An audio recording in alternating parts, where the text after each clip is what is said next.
Hey guys, it's Joy Taylor. Welcome to the Daily Play. Make sure that you subscribe and follow us on social at the Daily Play Joy Taylor.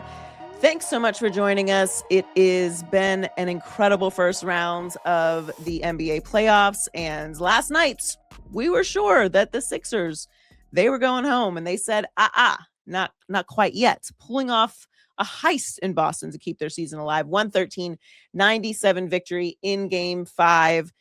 The series now stands 3-2, still in favor of Boston, but the process has a pulse.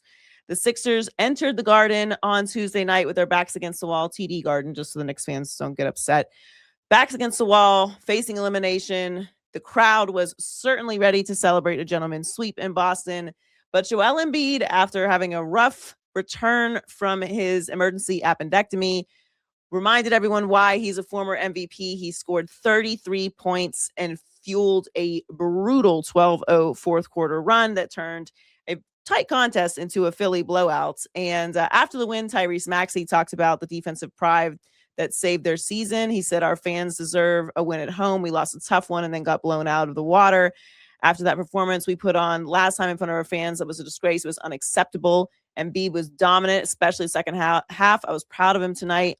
That's the dominance that you go and win a playoff game in. Now, listen, I love seeing this effort from team like the Sixers. I love seeing Joel Embiid come back. Joel Embiid is somebody that I know really loves basketball. Obviously, his injury issues over the years have been a part of his legacy, and there's no way around that. But for him to come back and have an incredible Game 5 and have this be a part of his story and keep the season alive was really great to watch. The thing that concerns me about the Celtics, and this has always been really fascinating to me when it comes to this team, because they are such a well put together team. They're a well run organization. They're very well coached. They have some of the top talent in the world.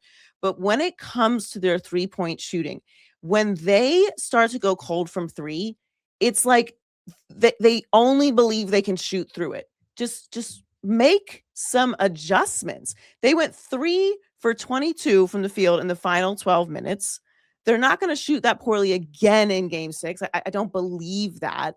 But it's just crazy to me that they will have these ridiculous shooting nights from 3 and just not do anything about it. They also take nearly 50 3-pointers per game, which, listen, when you're winning, you're going to crush teams that way. But if you don't hit the 3, what happens is they get so fixated on it, they don't attack the rim.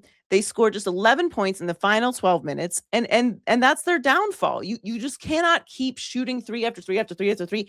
And if the other team is climbing back in it, like, that's how it goes. That's the game right there. And I've seen them do this so many times, and I really don't understand why they are so addicted to it when it stops going their way. Like, make the adjustments.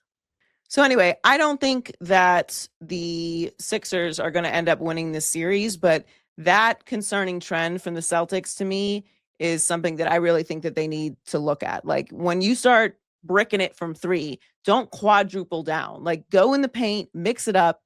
Don't completely abandon it, but you're allowing this team to climb back in it. And I've seen them do it before, and it is just a very scary trend. So the Hawks-Knicks series has been the talk of the first round of the playoffs. Obviously, the Knicks have massive expectations this year, and rightfully so. Like, you move on from a coach and you want results right away, you're going to have to get them. And the way that this series has gone, it's given a lot of people pause about if they made the right decision and how far they're actually really able to go. But right now they are in full control of the series. They hold a 3-2 lead.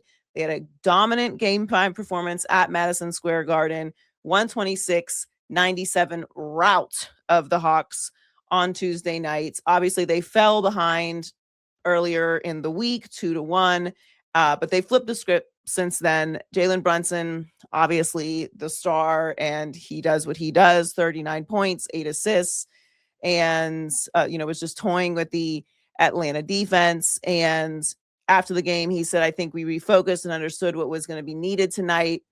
Most importantly, just not being afraid to fail is a mindset we need to have. Just go out there and do it all, lay it out on the table. It's important that we focus on the things, the attention to detail, knowing everything we need to know going into this next game is going to be really important for us. He had 17 points in the fourth quarter alone, and that was his 22nd career playoff game with 30 plus points. Obviously, we know he is a superstar, but they also were able to take advantage of their size with Karl Anthony Towns and OG Anunoby. Both had double doubles, and like that's just very important. And they were able to limit the production of CJ McCollum. He only had 6 points of 3 of 10 shooting. So the trend with this series is the Hawks' 2 wins in the series were by a combined 2 points.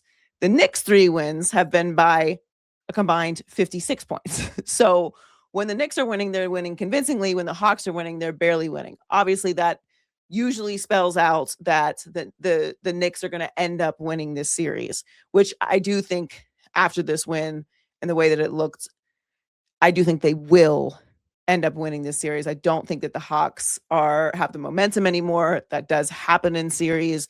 While this has been a lot more competitive, like I said, than people thought it would be, I do think that the Knicks have taken control. But what does this mean for the long-term success of the Knicks? Are they going to be able to put these together game in, and night out and be able to stay consistent with this level of play? I think the Hawks have exposed them a little bit, have exposed their weaknesses. Now, maybe they take control of this, they take those losses, they make the proper adjustments, and they can still go on a run. Sometimes these kind of big wins where you get your confidence back, where you're, okay, I got punched in the mouth, I'm getting back steady. We're going to make better decisions now moving forward throughout the rest of the postseason. Maybe that's what ends up happening, but they are going to look to close out this series Thursday in Atlanta at State Farm Arena, and we will see what ends up happening. Thanks for joining us today on the Daily Play with Joy Taylor. For more on this and other top stories of the day, tune in to the Daily Play with Joy Taylor at urban1podcast.com or wherever you get your podcasts. And make sure you subscribe and follow us on social media at the Daily Play Joy Taylor.